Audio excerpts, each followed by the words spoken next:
Great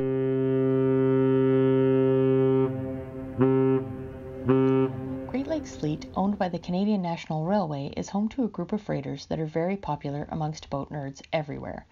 One of the most recognizable and most popular is the Cason J Callaway.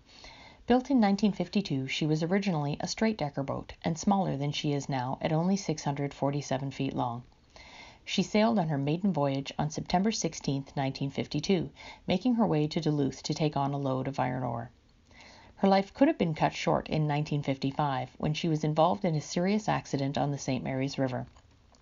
August 21st of that year, she collided with the B.F. Jones of the Wilson Transit Company. Both boats sustained heavy damage, but the Jones was in much worse shape than the Callaway. While she wound up being a total write-off, the Callaway was repaired instead. That was the beginning of her extended career, and in 1974 it continued when she was lengthened by 120 feet at the Fraser Shipyards in Superior, Wisconsin, bringing her to her current length of 767 feet. 8 years later, she underwent yet another change, converting from a straight-decker boat to a self-unloader. Those two changes have been key to ensuring that the Callaway will remain competitive with other fleets on the Great Lakes for the foreseeable future.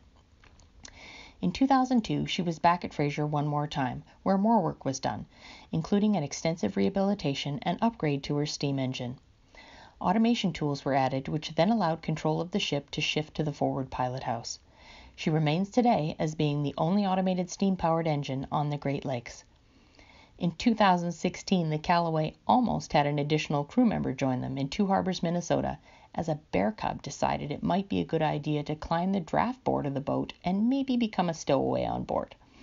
At the time, the boat was docked and taking on a load of iron ore pellets, and Keith Baker, one of the wheelsmen on board the ship at the time, was coming back after having lunch when the crew told him about the bear. He presumed they were trying to pull one over on him until they told him to look over the side of the boat, where lo and behold, there was the bear. He managed to capture a picture of it before it climbed back down, swam to shore, played around the ore docks for about an hour, and then eventually left. I doubt any other freighter out there can lay claim to that story. Just goes to show you never know what's going to happen when you're on board a Great Lakes freighter.